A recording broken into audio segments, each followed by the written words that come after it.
Hello everyone, स्वागत है आप सभी का एमएएस मैथ्स क्लासेस में। मैं हूं आपका फ्रेंड और आपका टीचर आकिल सैफी। देखिए, आज से हमारा नया चैप्टर शुरू होता है और हमारे चैप्टर का जो नाम है वो है मैट्रिसेस यानी मैट्रिक्स या आव्यूह। ठीक है, मैट्रिसेस आव्यूह, इसके बारे में हम पढ़ेंगे। देखिए, बहुत ज्यादा बच्चे कंफ्यूज रहते हैं इस चैप्टर को लेकर के। मैट्रिसेस और डिटर्मिनेंट्स, ये दो जो चैप्टर हैं यानी कि आव्यूह और सारणिक, इन दो चैप्टरों को बच्चे अलग अलग समझते हैं, जबकि ये दोनों चैप्टर अलग अलग नहीं है। आव्यूह में से ही निकला हुआ एक रूप है सारणिक। आव्यूह की एक स्पेशल कंडीशन को ही सारणिक बोलते हैं। वो जब मैं सारणिक आपको सिखाऊंगा तब बताऊंगा। तो मैंने इन दोनों चैप्टरों को अलग अलग नहीं सिखाया है, मैंने इन दोनों को कंबाइंड कर दिया यानी एक साथ मिक्सअप कर दिया है और तब इनको सिखाऊंगा मैं। इस दोनों चैप्टरों में यानी चैप्टर 3 और चैप्टर 4 को एक साथ सिखाने वाला हूं मैं। दोनों चैप्टरों में मिलाकर, मैट्रिसेस और डिटर्मिनेंट्स में मिलाकर केवल आपको ये 9 टॉपिक ही पढ़ने हैं। सिर्फ इन 9 टॉपिक्स के अंदर ही पूरे दोनों चैप्टर आपके कवर हो जाएंगे और इसी ऑर्डर में, इसी क्रम में आपको ये पढ़ने हैं। अगर आप इस क्रम में पढ़ोगे तो एक एक टॉपिक आपको बहुत अच्छे से क्लियर होता जाएगा, बहुत अच्छे से समझ आता जाएगा, कोई भी प्रॉब्लम नहीं आएगी। और अगर आप एक्सरसाइज वाइज चलोगे जैसे बुकों में अक्सर होता है, तो आपके माइंड में कंफ्यूजन होता चला जाएगा और ये सारे मिक्सअप हो जाएंगे। अगर आप इसी तरह से याद रखोगे, इसी तरह से पढ़ के चलोगे तो आपको समझ में आएगा, सारे टॉपिक एकदम क्लियर होते चले जाएंगे। देखिए, मैं थोड़ा थोड़ा सा समझा देता हूँ क्या क्या पढ़ेंगे हम। पहले टाइप ऑफ मैट्रिसेस पढ़ेंगे यानी कि आव्यूहों के प्रकार। मैंने कुछ हिंदी में लिख दिए हैं लेकिन कुछ नहीं लिखे हैं, तो उनको मैं हिंदी में बता दूंगा। ऑपरेशन ऑन मैट्रिसेस यानी कि आव्यूह पर संक्रियाएं। कौन कौन सी संक्रियाएं? एडिशन, जोड़ना, घटाना, गुणा, ये सब संक्रियाएं। ये सारा ही इसके अंदर जोड़ना, घटाना, गुणा आ जाएगा। ठीक है, ये अपने आप में मैंने टॉपिक लिखे हैं, उसके अंदर सब टॉपिक अलग अलग निकलेंगे। ओके, ट्रांसपोज मैट्रिक्स आएगा, परिवर्त आव्यूह। फिर आएगा सिमेट्रिक एंड स्क्यू सिमेट्रिक यानी कि सममित और विषम सममित आव्यूह। इसके बाद आएगा आपका माइनर कोफैक्टर, उपसारणिक एवं सहगुणनखंड। ये टॉपिक आपका जो दिया होता है, ये दिया होता है सारणिक वाले चैप्टर में यानी कि डिटर्मिनेंट्स में। मैंने आपको बताया दोनों चैप्टर एक साथ मिक्स करके कराऊंगा मैं आपको, बहुत अच्छे से समझ में आएंगे, अच्छे से करते जाना। ठीक है, एडजॉइंट मैट्रिक्स आएगा, फिर आपका सेकंड आव्यूह। ठीक है, उसके बाद आएगा inverse of a matrix bye minor cofactor. ये जो टॉपिक चल रहे हैं ये डिटर्मिनेंट चैप्टर में आते हैं। ठीक है, आपको इसी क्रम में दोनों चैप्टरों को मिला के रखना है क्योंकि ये 2 चैप्टर ना होकर एक ही टॉपिक है और इस टॉपिक का नाम है आपका मैट्रिसेस, उसी में से बना हुआ होता है डिटर्मिनेंट्स। ठीक है, उसके बाद हम पढ़ेंगे inverse of a matrix by elementary transformation. यानी एक बार तो पढ़ेंगे हम माइनर कोफैक्टर से। माइनर कोफैक्टर मेथड का दूसरा नाम होता है मैट्रिक्स मेथड।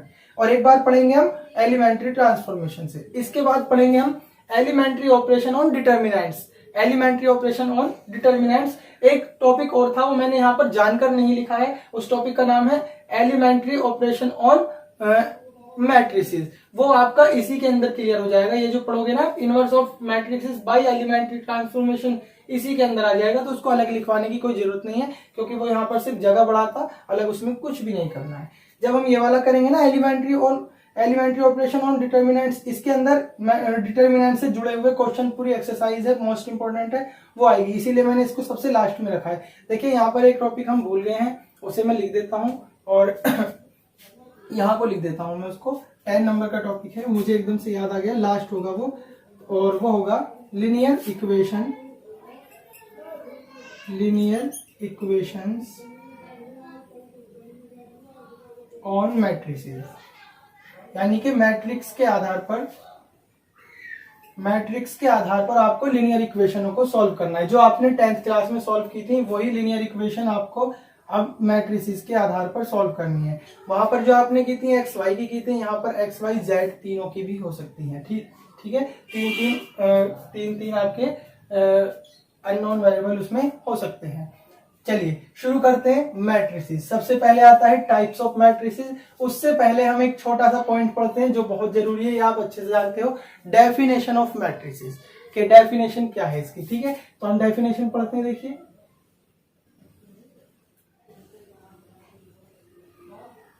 परिभाषा, डेफिनेशन ऑफ मैट्रिसेस। ठीक है, देखिए मैट्रिसेस होता क्या है। पहले मैं डेफिनेशन से पहले आपको इसे समझा देता हूं प्रैक्टिकली, उसके बाद आप डेफिनेशन बहुत अच्छे से समझ में आएगी, आप खुद भी बना सकते हो।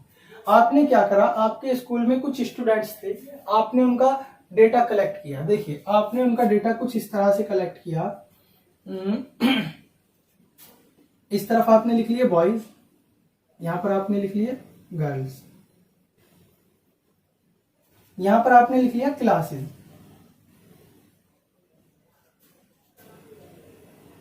टेंथ, 11, 12।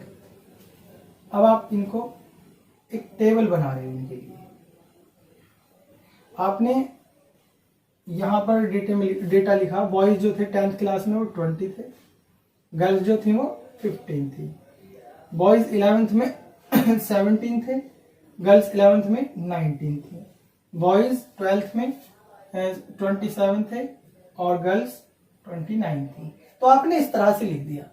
आपने क्या बनाया, आपने जो आपके पास में डेटा था उसको कॉलम और रो में अरेंज कर दिया। अगर मैं अब ये वाला पार्ट यहां से रफ कर देता हूं, ये सब जो इनकी नोटेशन थी या इनकी प्रॉपर्टी थी, जो इनका गुण था जिससे इन्हें दिखाया जा रहा था, तो ये जो हमारे पास में बच के आता है यही हमारा मैट्रिक्स है। बस आपको समझ में आ गया मैट्रिक्स क्या है। तो अब हम देखिए डेफिनेशन लिखते हैं मैट्रिक्स की, आपको समझ में आ जाएगा। A matrix is a rectangular ordered, order और लिख देंगे इसके आगे हम, ordered rectangular array। array का मतलब होता है अरेंजमेंट ऑफ नंबर्स और फंक्शंस। नंबर की जगह फंक्शन भी हो सकता है। देखिए समझिए मैट्रिक्स क्या है। मैट्रिक्स एक ऑर्डर्ड रेक्टेंगुलर अरेंजमेंट है, यानी कि रेक्टेंगुलर फॉर्म में लिखा हुआ एक अरेंजमेंट है ऑर्डर्ड के रूप में, यानी कि क्रम से। ऑर्डर्ड का मतलब क्रम से। ऑर्डर्ड में लिखा हुआ एक रेक्टेंगुलर फॉर्म में एक अरेंजमेंट है। किस चीज का, या तो उसके अंदर नंबर हो सकते हैं या यहाँ पर फंक्शन, जैसे आप पढ़ते हो x² - 2x+3। ठीक है, तो क्या है, रेक्टेंगुलर फॉर्म में लिखा हुआ एक अरेंजमेंट है, किसका, नंबर या फंक्शन का, मैट्रिक्स। बस इतनी सी ही डेफिनेशन है। हिंदी में भी लिख देता हूं मैं इसको, क्योंकि आपको इसे नोट भी करना है। तो देखिए मैं लिख देता हूं,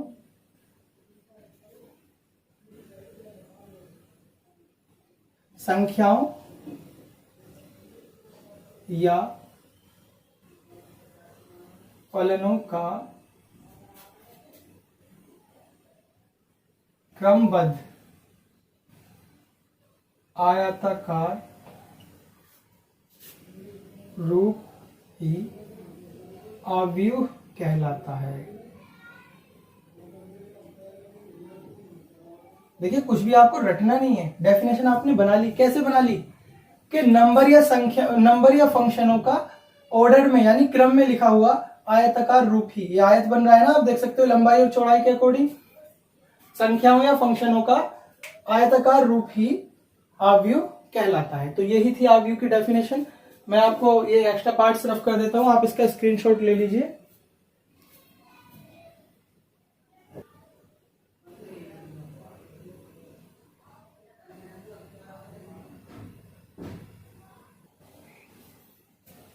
देखिए अब आता है ऑर्डर्ड ऑफ ए मैट्रिक्स, एक मैट्रिक्स का क्रम। मैं आपको सारे टॉपिक बहुत अच्छे से एक्सप्लेन करूंगा, बड़े ध्यान से आप समझते जाएं, एक एक वीडियो को देखते जाएं। Order of a matrix, Hindi में बात करें तो हम अव्यूह का क्रम। दोनों लैंग्वेज में मैं बताऊंगा, आपको परेशान होने की जरूरत नहीं है। देखिए अगर आपके पास में एक अव्यूह लिखा हुआ है, सपोज दैट ये लिखा हुआ है 2, 3, 5, 7, 1, 9। अव्यूह को इस ब्रैकेट में बंद किया जाता है, ये बात याद रखना। तो देखिए अव्यूह का क्रम जो होता है, अव्यूह के क्रम से पहले आपको जान लेना है, ये जो होता है हॉरिजॉन्टल फॉर्म, ये कहलाती है रो। क्या कहलाती है, रो, पंक्ति। ये रो 1 है, ये रो 2 है।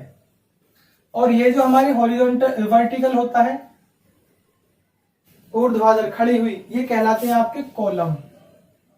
Column 1, column 2, column 3। तो याद रखें, ये आपकी रो 1 है, रो 2 है, कॉलम 1, कॉलम 2, कॉलम 3। तो कॉलम और रो को जो मिक्सअप करके लिखा जाता है वो ही आव्यूह का ऑर्डर कहलाता है। और आव्यूह का ऑर्डर यहां लिखा जाता है, और आव्यूह के ऑर्डर के अंदर ये बात हमेशा याद रखना, सबसे पहले जो लिखी जाएगी वो रो लिखी जाएगी। रो कितनी है इसके अंदर, एक और एक दो। कॉलम कितने हैं, एक दो तीन। तो इसका जो ऑर्डर हुआ 2/3 हुआ, 2/3। और नंबर ऑफ एलिमेंट्स, इसके अंदर अवयव कितने हैं, एलिमेंट्स। एलिमेंट्स समझ रहे हो ना, अंदर वाले जो अंदर लिखी हुई संख्याएं उनको हम एलिमेंट्स यानी अवयव कहते हैं। इसके अंदर एलिमेंट है 2 3 6, आप गिनकर भी देख सकते हो। एक बात और समझ लेंगे, जो आव्यूह होता है, आव्यूह के एलिमेंटों को स्मॉल वर्ड से दिखाया जाता है, AIJ। आई का मतलब रो है और जे का मतलब कॉलम है। मैं यहां लिख देता हूं, I means row, number of row, number of row, और जे का मतलब है नंबर ऑफ कॉलम। रो का मतलब होता है हिंदी में अगर हम बात करें पंक्ति, और ये स्तंभ। ओके, और इसके एलिमेंट को स्मॉल वर्ड से रखते हैं, लेकिन जो आव्यूह की नोटेशन होती है वो कैपिटल होती है। कुछ भी रख सकते हैं वर्ड, लेकिन कैपिटल होगी। ये बात आपको हमेशा याद रखनी है। ये बेसिक पॉइंट थे, कोई ऐसे एकदम क्रम में लिखवाने की जरूरत नहीं थी, बीच बीच में याद आएंगे तो ऐसे लिखवा दिए जाएंगे। आव्यूह को जो नोटेशन होगी वो कैपिटल होगी, उसके एलिमेंटों की स्मॉल होगी। उनमें पहले आपको रो दिखानी है, फिर आपको कॉलम, पहले रो फिर कॉलम। आई का मतलब रो और जे का मतलब कॉलम। ऑर्डर यहाँ पर दिखाया जाता है। ऑर्डर के अंदर भी आपको पहले रो दिखानी है, फिर आपको कॉलम। कितनी रो है, दो, एक और एक दो। कॉलम कितने हैं, तीन, एक दो तीन। ठीक है, रो पड़ी हुई और कॉलम खड़े हुए, याद रहेंगे। रो मीन्स पंक्ति, कॉलम मीन्स स्तंभ। हो सकता है मैं हिंदी में कम यूज करूं हिंदी वर्ड यहाँ पर, क्योंकि इसमें जो है हिंदी में काफी प्रॉब्लम्स ही आती हैं। इनवर्स वगैरह में प्रॉब्लम आएगी आगे जाके। विविध क्रम, दो वर्डों के लिए एक जैसा वर्ड आने लग जाएगा। विविध कर्मणी, इन सब में प्रॉब्लम्स ही आएंगी, तो हम इंग्लिश में पढ़ेंगे, ज्यादा बेहतर रहेगा। आपको कोई ऐसी प्रॉब्लम नहीं है, यूपी बोर्ड वाले बच्चों को भी, वो भी आप इसको इंग्लिश में पढ़ सकते हो, अच्छे से समझ में आएगा। ठीक है, पेपर में भी आप इसे इंग्लिश में सॉल्व कर सकते हो। हालांकि मैथमेटिक्स में कोई हिंदी इंग्लिश तो खास होता नहीं, सब मैथमेटिकल ऑपरेशन ही होते हैं, एक दो वर्ड ही होते हैं बस हिंदी इंग्लिश के। चलिए खैर, ये समझ में आ गया। रो कॉलम, यहाँ पर ऑर्डर समझ में आ गया, ऑर्डर ऑफ ए मैट्रिक्स। ठीक है, इसके बाद आगे बढ़ते हैं। हम जो पहला टॉपिक शुरू करते हैं वो है type of matrices.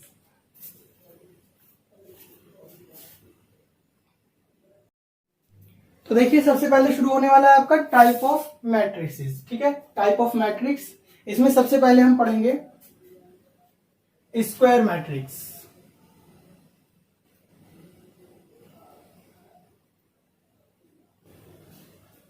Square matrix, वर्ग आव्यूह। देखिए, मैं आपको डेफिनेशन नहीं लिखवाऊंगा इसकी, मैं आपको प्रैक्टिकली समझाऊंगा, क्योंकि डेफिनेशन से आप भूल जाओगे, प्रैक्टिकली आप कभी नहीं भूलोगे।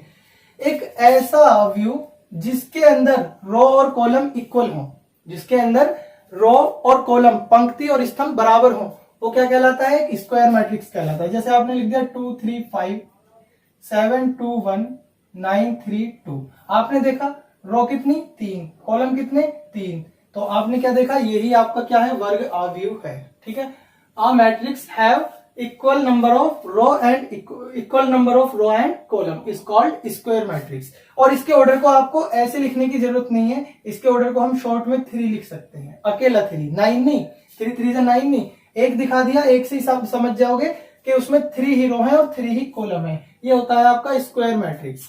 इसके बाद स्क्वायर मैट्रिक्स के बाद आगे बढ़ते हैं हम। इसके बाद देखिए आता है कॉलम मैट्रिक्स। रो मैट्रिक्स और कॉलम मैट्रिक्स, दो टॉपिक आने वाले हैं। रो मैट्रिक्स, रो का मतलब पंक्ति आव्यूह। देखिए, एक ऐसा आव्यूह जिसके अंदर केवल एक रो हो, 2 3 5, केवल एक रो हो। आप देख सकते हो इसके अंदर रो कितनी है, एक, कॉलम कितने, 1 2 3, 1 into 3। ऑर्डर मैंने यहां पर लिख दिया है, वैसे ऑर्डर की कोई ऐसी जरूरत भी नहीं थी। जिसके अंदर एक रो हो, कॉलम कितने भी हो, रो एक हो, वो होता है पंक्ति यानी रो मैट्रिक्स। ऐसे और बहुत सारे एग्जांपल आप रख सकते हो। एक एग्जांपल मैंने रख लिया, देखो 3 केवल। अब आपने देखा एक एलिमेंट है, एक ही रो है, एक ही कॉलम है, एक ही कॉलम है, उससे हमें कोई मतलब नहीं, कॉलम कितने भी हो, रो एक है ना, तो रो एक है, तो ये भी एक रो मैट्रिक्स है। और देखिए और बहुत सारे एग्जांपल ले सकते हैं हम। 2, 3, 2 कॉलम है इसके अंदर, बट आपने देखा रो 1 है। इसी तरह से आप समझ गए होंगे कॉलम मैट्रिक्स क्या होने वाला है। स्तंभ आव्यूह क्या है, जिसके अंदर केवल एक स्तंभ हो। 2 3 5 अकेला एलिमेंट है तो आप समझ गए एक ही रो है एक ही कॉलम है, हमें कॉलम से मतलब था, कॉलम 1 आ गया। ठीक है, 2 3 7 ओके। आपने देखा एक ही कॉलम है, रो 3 है इसके अंदर, 1 2 3।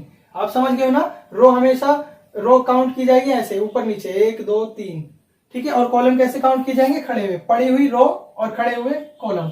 आगे बढ़ते हैं, स्क्वायर मैट्रिक्स हो गया, रो कॉलम मैट्रिक्स। नेक्स्ट चलते हैं,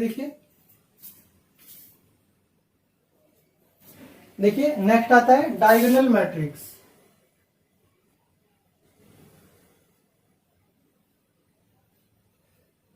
विकर्ण आव्यूह।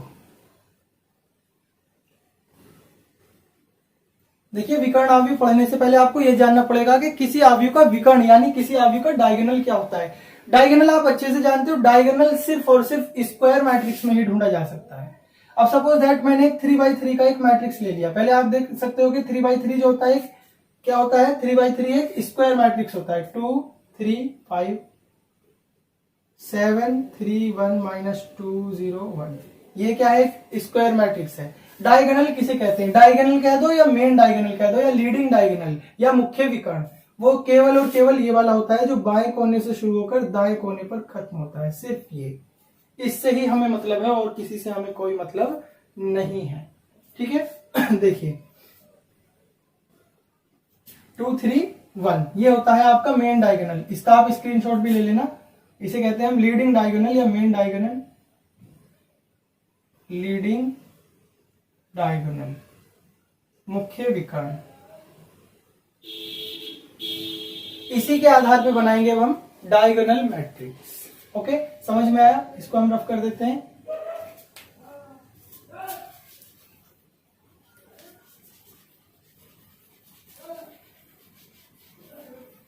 देखिए डायगोनल मैट्रिक्स क्या होता है, एक ऐसा मैट्रिक्स जिसके अंदर सिर्फ मेन डायगोनल पर वैल्यू हो, बाकी अदर एलिमेंट्स क्या हो उसके जीरो हो, वो एक डायगोनल मैट्रिक्स कहलाता है। मैंने आपको बताया था, डेफिनेशन में पूरी नहीं लिखवा रहा हूं। डेफिनेशन अगर आपको लिखनी है आप बुक में से भी लिख सकते हो, उनमें थोड़ा समय ज्यादा चला जाएगा, वैसे उसकी कोई जरूरत नहीं है। सिर्फ आपको यह जानना जरूरी है कि डायगोनल मैट्रिक्स होता क्या है। पूरी डेफिनेशन पूरी वर्ड वाइज लिखने की जरूरत नहीं है, वरना आप लिख सकते हो a diagonal matrix is a matrix where aij equals to 0 if I and j is not equal to I and ij is not equal, or aij equals to not 0 if I is I equals to j। ठीक है, समझा देता हूं, चलो मैं definition लिखवा देता हूं। a diagonal matrix is a matrix where aij equals to 0। aij का मतलब कोई एक एलिमेंट जीरो होगा कब, if I is not equal to j and aij is not equal to 0 if I equals to j। ठीक है, अब देखो आपको इससे समझ में नहीं आ रहा होगा, लेकिन जब मैं यहां बनाऊंगा तभी समझ में आएगा, इसलिए मैं ये डेफिनेशन नहीं लिखवा रहा हूं, मैं सीधा आपको एग्जांपल से सिखा रहा हूं, एग्जांपल से जल्दी समझ में आएगा। देखिए यहां पर हमने एक स्क्वायर मैट्रिक्स ले लिया, यहां पर थोड़ा सा डेफिनेशन में चेंज कर ले, जब हम पूरी डेफिनेशन लिख रहे हैं। A square matrix, matrix is a diagonal matrix if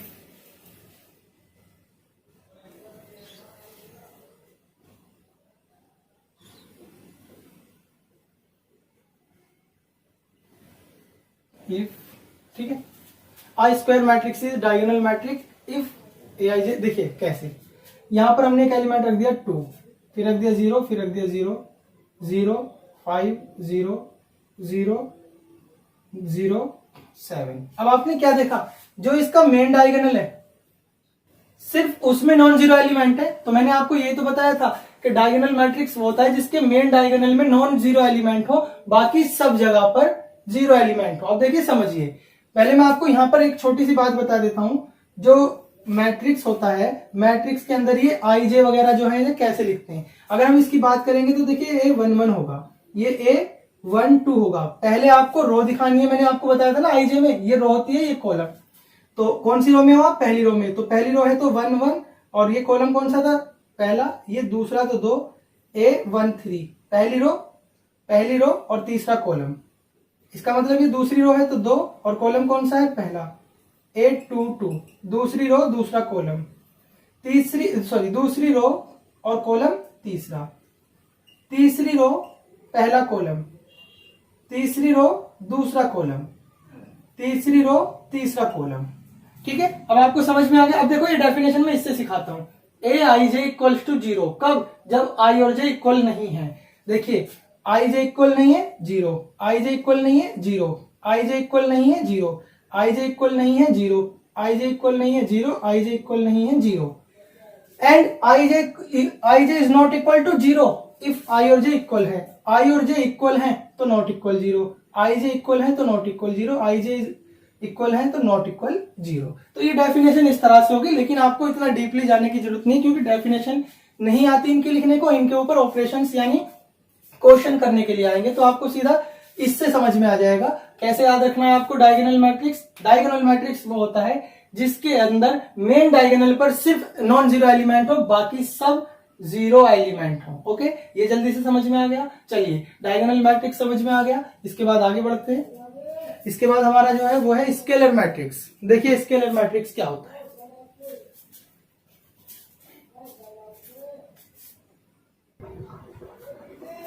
देखिए अदिश अवयव यानी स्केलर मैट्रिक्स क्या होता है। एक ये भी स्क्वायर मैट्रिक्स ही होता है। एक ऐसा, मैं फिर से डेफिनेशन नहीं लिखवा रहा हूं, सिर्फ आपको एग्जांपल से सिखाने वाला हूं। स्केलर मैट्रिक्स अदिश अवयव एक ऐसा स्क्वायर मैट्रिक्स जिसके मेन डायगोनल के एलिमेंट सेम हो, मेन डायगोनल के एलिमेंट सेम हो, बाकी अदर एलिमेंट जीरो हो जाए।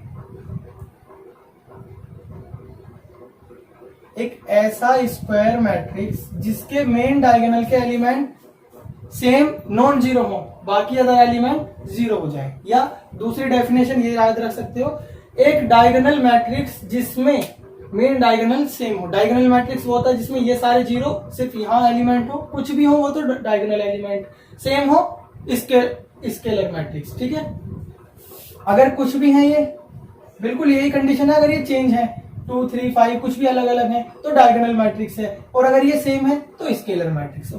बस इतना सा चेंज है इसमें। समझ में आ गया? स्केलर मैट्रिक्स जिसके मेन डायगोनल के एलिमेंट सेम हो, नॉन जीरो हो, और बाकी एलिमेंट जीरो हो। देखिए इसके बाद नेक्स्ट शुरू होता है हमारा आइडेंटिटी मैट्रिक्स। नेक्स्ट है हमारा आइडेंटिटी मैट्रिक्स।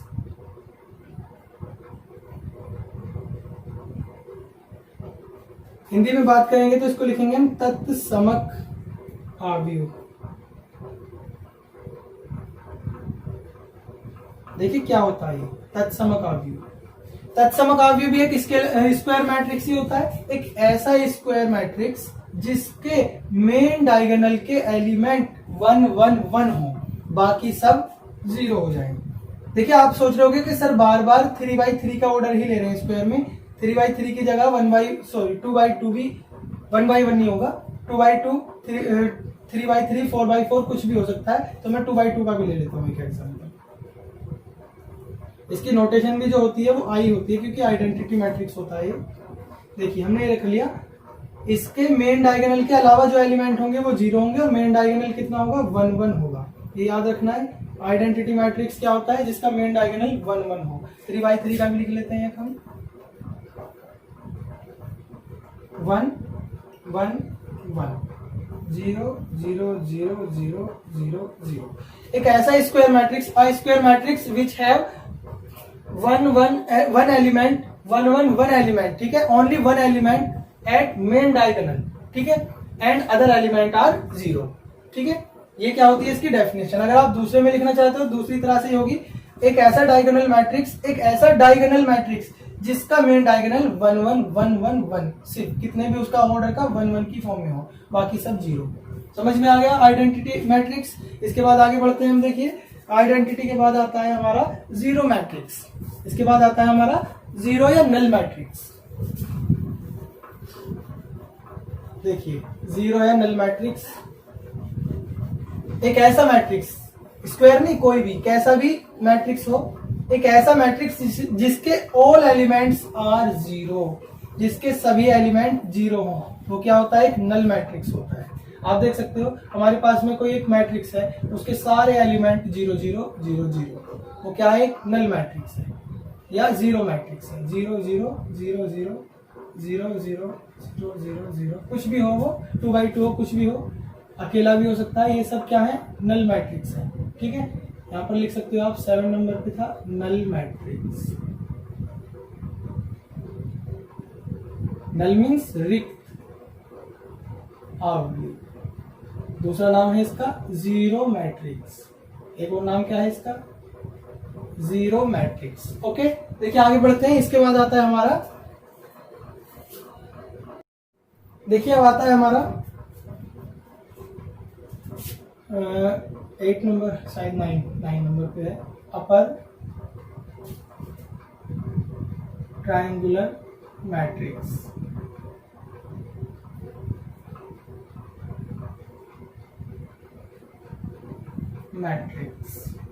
ठीक है, हिंदी में अगर हम बात करेंगे तो उप परित्रिभुजीय, देखो हिंदी में बड़ा अजीब सा नाम निकलेगा, उप परित्रिभुजीय अवयव। जितना इसका अजीब सा नाम है ना, उतना ही सिंपल है ये। देखिए एक ऐसा मैट्रिक्स जिसमें मेन डायगोनल के नीचे के सारे एलिमेंट, मेन डायगोनल के नीचे के सारे एलिमेंट 0 0 हो, बाकी सब एलिमेंट नॉन जीरो हो। ठीक है, मान लो ये 2 है, ये 3 है, ये 5 है, -2 7 और यहाँ 8। ठीक है, और ये वाले 0 0 आ गए। आपने ध्यान से देखा, क्या देखा आपने? मेन डायगोनल है ये रहा मेन डायगोनल। मैं इसको थोड़ा दूसरे मार्कर से कर देता हूं। देखिए मेन डायगोनल है ये, मेन डायगोनल के नीचे के एलिमेंट, सारे एलिमेंट 0 0 होंगे, तो वो कहलाएगा अपर ट्रायंगुलर मैट्रिक्स। ठीक है, दूसरी डेफिनेशन लिखते हैं हम। अब आप समझ गए होंगे नेक्स्ट जो आ रहा है वो टाइप कौन सा है, वो आ रहा होगा लोअर ट्रायंगुलर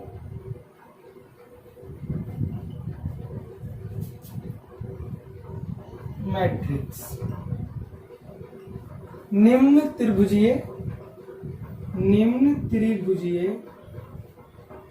अवयव।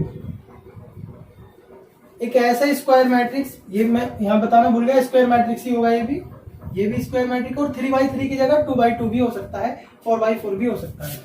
एक ऐसा स्क्वायर मैट्रिक्स जिसके मेन डायगोनल के ऊपर के सभी एलिमेंट 0 0 होंगे, बाकी नॉन जीरो होंगे।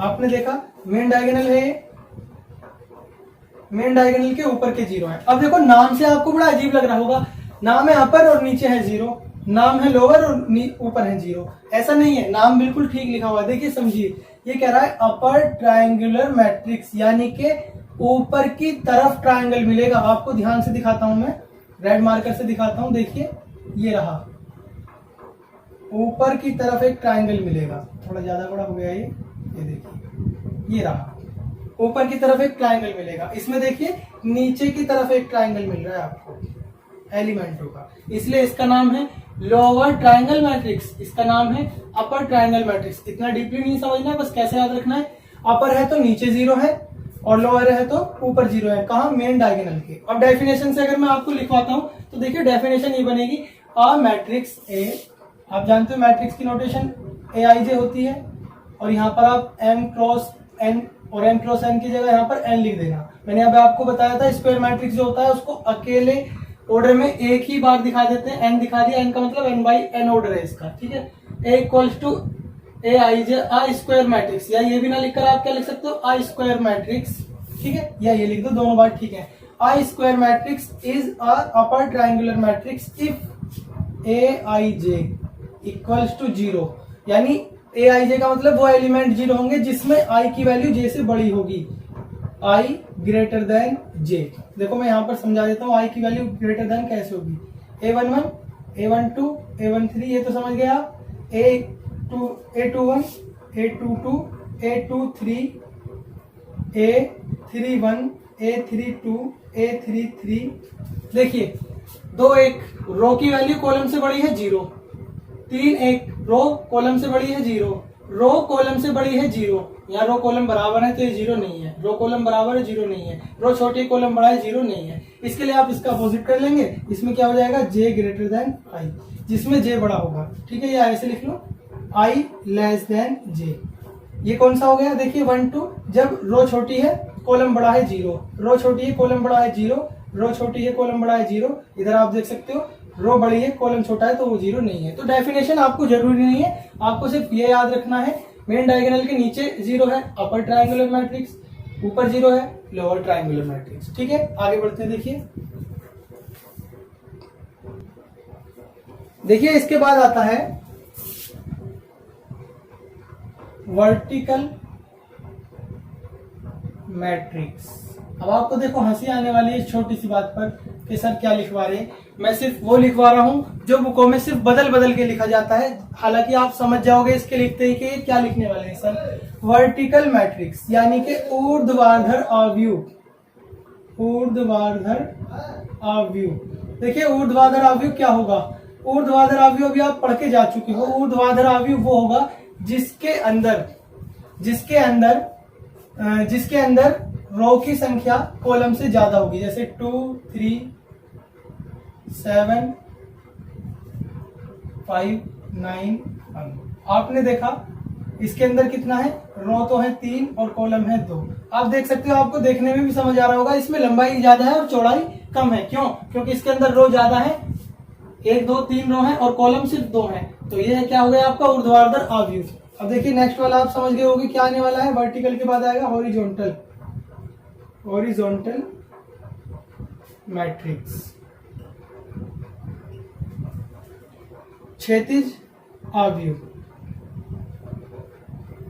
क्षैतिज आव्यूह आप समझ गए हो। क्षैतिज आव्यूह के अंदर क्या होगा, इसके अंदर कॉलम ज्यादा होंगे और रो कम होंगी। 2 3 1 7 3 5 7 2 5। चलिए आपने देखा रो तो है इसके अंदर कितनी 2 और कॉलम है कितने 3। ये कितने भी ऑर्डर का हो सकता है। चलिए समझ में आ गया। ठीक, इसके बाद आगे बढ़ते हैं। इसके बाद लास्ट चलते हैं हम टाइप्स ऑफ मैट्रिक्स का, लास्ट पढ़ेंगे कंपेरेबल और इक्वल मैट्रिक्स।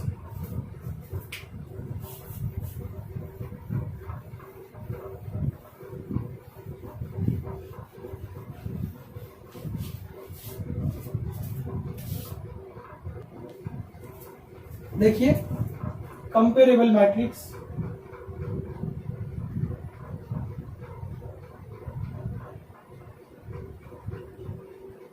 हिंदी में कहीं तो इसको बोलेंगे तुलनीय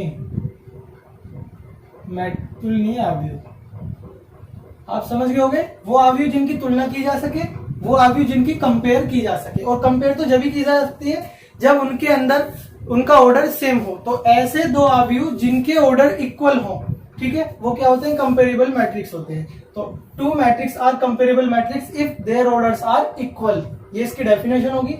वो आप अगर लिखना चाहो तो लिख सकते हो, मैंने बोल दिया, मैं फिर से बोल देता हूँ। Two matrices are comparable matrix if they are equal in order. ठीक है, दो आव्यूह कंपेरेबल तुलनीय आव्यूह हैं यदि उनका क्रम या उनका ऑर्डर बराबर है। जैसे कि एग्जांपल में आप देख सकते हो, एक मैट्रिक्स तो यह है 2 3 5 7, दूसरा मैट्रिक्स ये है 9 -2 8x, कुछ भी हो सकता है, डिजिट वगैरह भी हो सकती है, 7, कुछ इस तरह से। ठीक है, या यहाँ एलिमेंट की जगह हम, क्योंकि संख्या से संख्या की कंपेयर अलग अलग तो नहीं करेंगे, कुछ अलग लिख देता हूँ इसको। चलो इसको मैंने लिख दिया A B C और D। अब आप समझ भी गए होंगे कंपेरेबल है तो कंपेयर करके वैल्यू भी आ जाती है इनसे, A की वैल्यू 2, B की वैल्यू 3, इस तरह से। ठीक है, कंपेरेबल मैट्रिक्स। इसके बाद आ जाता है इक्वल मैट्रिक्स। दो मैट्रिक्स इक्वल मैट्रिक्स होते हैं अगर उनका ऑर्डर भी सेम होता है और उनके एलिमेंट भी सेम होते हैं। जैसे कि अगर आपने देखा 2x2 3x3 2x1, कुछ भी ऑर्डर हो सकते हैं, इसमें स्क्वायर मैट्रिक्स होने की कोई जरूरत नहीं है, दोनों में ही। हमने देखा यहाँ पर एक मैट्रिक्स है 2 3 7 5 और यहाँ पर एक मैट्रिक्स है x y g h। अगर ये इसके इक्वल है, ये इसके इक्वल है, गिवन है, ये हमने अपने पास से नहीं करा, ये दोनों अगर इक्वल है, ठीक है, यहाँ सॉरी यहाँ गलती हो गई, यहाँ पर कोमा लगा देना, यहाँ इक्वल नहीं आएगा, ठीक है। ये देखो इक्वल दे रखे हैं हमें, दोनों इक्वल है, तो आप समझ गए ये दोनों क्या है, इक्वल मैट्रिक्स है। क्या है ये? Equal matrix. हिंदी में अगर हम इनको कहें तो इनको कहेंगे हम समान अवयव।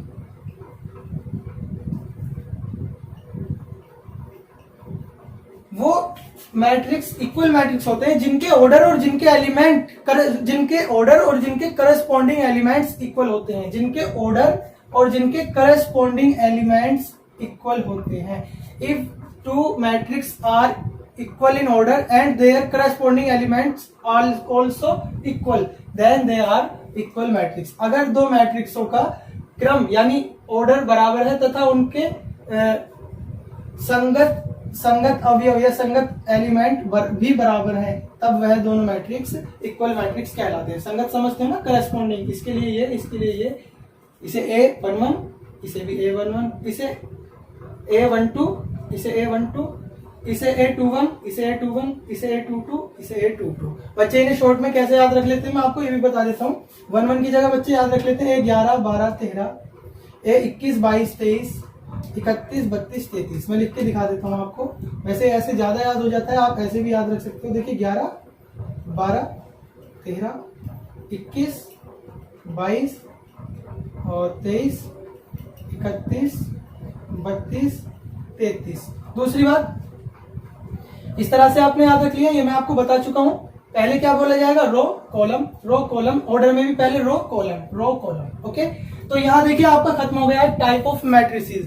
नेक्स्ट वीडियो में आपका चलेगा ऑपरेशन ऑन मैट्रिसेस, यानी एडिशन चलेगा, सब्सट्रैक्शन और मल्टीप्लीकेशन। इसी ऑर्डर में आपको ये सब पढ़ते जाना है। आपका टॉपिक, दोनों चैप्टर आपके 9 से 10 दिन में खत्म हो जाएंगे। बहुत अच्छे से आपको समझ में आएगा एक टॉपिक, जिसे आप भूलोगे नहीं और एग्जाम में काफी अच्छे से करके आओगे। ठीक है, देखिए हम कुछ बेसिक क्वेश्चन करेंगे हम मैट्रिसेस के, जो इसके टाइप्स पर और इसके ऑर्डर वगैरह पर डिपेंड है। इस तरह के कुछ क्वेश्चन, अगर सपोज दैट आपके पास देखो एक क्वेश्चन ऐसा है कि एक मैट्रिक्स के अंदर टोटल एलिमेंट्स जो है, टोटल एलिमेंट्स यानी कि नंबर ऑफ एलिमेंट्स उसके अंदर जो है वो 18 है, तो what is the possible order of the matrix?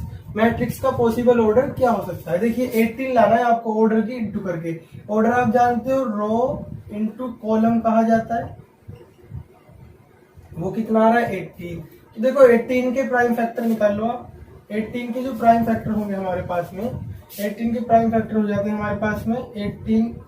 जब हमने करा तो देखो एक तो 1 आ जाता है, एक 2 आ जाता है, एक 3 आ जाता है। फैक्टर करने आते हैं सभी को 1 2 3 और फिर आ जाता है हमारा 6 और फिर आ जाता है हमारा सीधा 18। ठीक है, तो देखिए हमें जो लाना है 18 लाना है इंटू करके, तो एक तो 1 इंटू 18 हो सकता है, कहने का मतलब एक रो 18 कॉलम। ठीक है, दूसरा इसके अलावा क्या हो सकता है 18 इंटू 1 हो सकता है 18 रो 1 कॉलम। ठीक, एक क्या हो सकता है 2, जब 2 के साथ लेंगे तो 2 9 जा 18। ठीक है, 2 रो 9 कॉलम, 9 इंटू 2 9 रो 2 कॉलम। और क्या हो सकता है जब 3 के साथ लेंगे 3 6 जा 18, 6 इंटू 3 3 रो 6 कॉलम, 6 रो 3 कॉलम। ठीक है, और क्या हो सकता है देखिए आगे, और इसके आगे और कुछ नहीं बन पा रहा, ये ऑर्डर उसका हो सकता है। तो पॉसिबल ऑर्डर कितना बन रहा है? ये बन रहा है पॉसिबल ऑर्डर। तो इस टाइप के क्वेश्चन आप कर सकते हो, आपको होमवर्क में भी दिए मैंने। देखिए इसके बाद कुछ क्वेश्चन आते हैं जो थोड़े इंपॉर्टेंट भी हैं।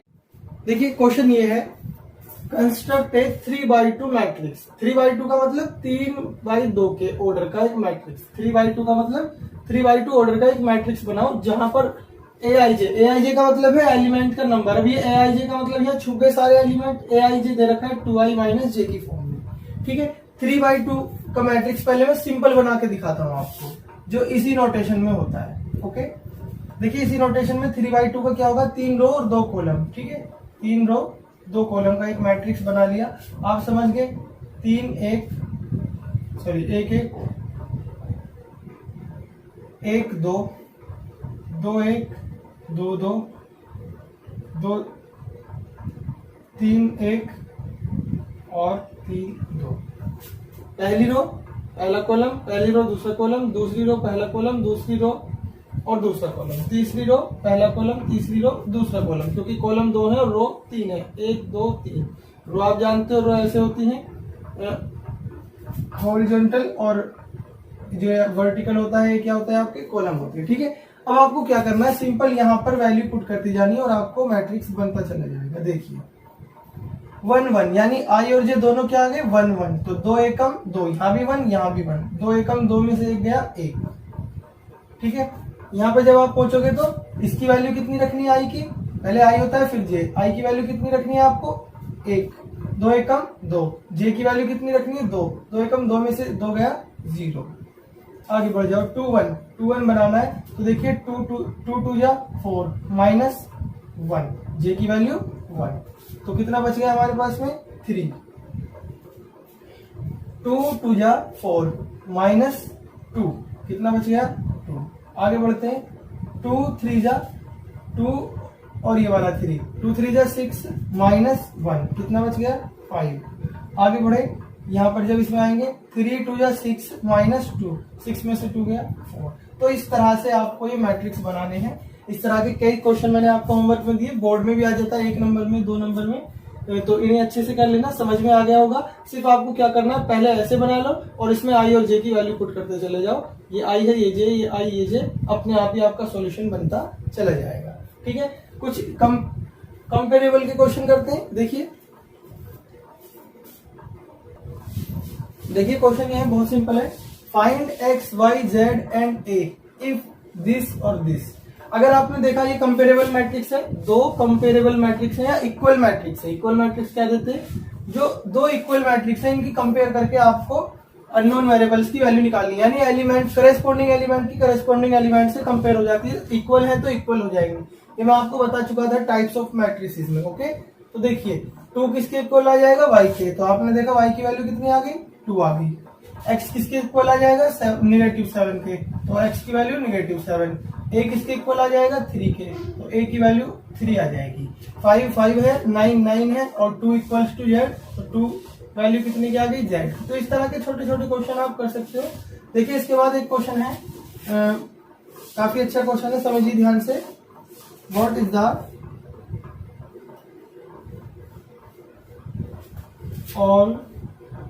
all possible matrices of order 2 by 2 whose entry का मतलब होता है एलिमेंट्स are 0 और 1। काफी अच्छा क्वेश्चन है, देखिए समझिए क्या कह रहा है। ये कह रहा है ऐसे कितने मैट्रिसेस या ऐसे कितने आव्यूह, ऐसे कितने मैट्रिक्स बन सकते हैं जिनका ऑर्डर 2 by 2 रहे और जिनके अंदर आने वाले एलिमेंट्स या तो 0 ही हो या 1 हो, इसके अलावा और कुछ ना हो। तो आपने देखा नंबर ऑफ एलिमेंट्स कितने हैं, number of choices in elements. ठीक है, नंबर ऑफ एलिमेंट नहीं, नंबर ऑफ एलिमेंट का मतलब था एलिमेंटों की गिनती हो गई, एलिमेंटों की गिनती नहीं। वो कह रहा है 0 और 1 ही रखे जाएंगे, यहाँ 1 रख दिया, 0 रख दिया, 1 रख दिया, 0 रख दिया। तो चॉइस कितनी है आपको एलिमेंट रखने की, 2, 0 और 1। Number of choice of elements की चॉइस कितनी है आपकी 0 और 1। कितने के इक्वल मानी गई है 2 के। 1 2 एंट्री है, सिर्फ 2 ही एंट्री लिख सकते हैं हम, इसको शॉर्ट में एंट्री भी लिख सकते हैं। Number of choice of element की जगह क्या लिख सकते हैं, एंट्री। 2 ऑर्डर कितना है, ऑर्डर है आपका 2 into 2, 2 2 जा 4। ठीक है, आगे बढ़ जाते हैं। देखिए देन क्या निकालना था आपको, all possible matrices. Then all possible matrices. देखिए बच्चों आप पढ़ चुके हो, ये परम्यूटेशन के अंदर बिल्कुल वही रूल लगेगा। 2 है, एंट्री सिर्फ 2 मिल रही है और तो नहीं मिल रही, तो 2 लिख लिया, इसके ऊपर ऑर्डर लिख देते हैं। ठीक है, तो यहाँ पर क्या लिख दिया जाएगा आपको, ऑर्डर। थोड़ा शॉर्ट में करा देता हूँ मैं, वरना आप यहाँ पर लिख सकते हो एंट्री की ऊपर पावर लिख देनी है आपको ऑर्डर। एंट्री है 2 और ऑर्डर है कितना 2 इंटू 2, तो 2 की पावर 2 इंटू 2 आप जानते हो 2 2 जा 4, 2 की पावर 4 आप जानते हो ये आ जाता है 16। ठीक है, तो आपने क्या देखा 2 की पावर 4, 2 की पावर 4 का मतलब हो जाता है 16। ठीक है, तो कितने मैट्रिसेस बन सकते हैं इस तरह के हमारे पास 16। अगर मैं इसको परम्यूटेशन में ओपन करके देखूं ये वाली कंडीशन को, तो ऐसे मेरे पास 16 मैट्रिसेस बन सकते हैं जिनके अंदर एंट्री या तो 0 नहीं होगी या 1। ये एक सबसे लास्ट क्वेश्चन था इस टॉपिक का आज का। ठीक है, अच्छे से समझ में आया। नेक्स्ट वीडियो में आपको चलेगा देखिए ऑपरेशन ऑन मैट्रिसेस। मैंने इन सबसे रिलेटेड आपको होमवर्क दिया है, उसे अच्छे से करना। ना समझ में आए तो हमारा नंबर है ये, इस पर आप कॉल या व्हाट्सएप कर देना अपनी प्रॉब्लम। ठीक है।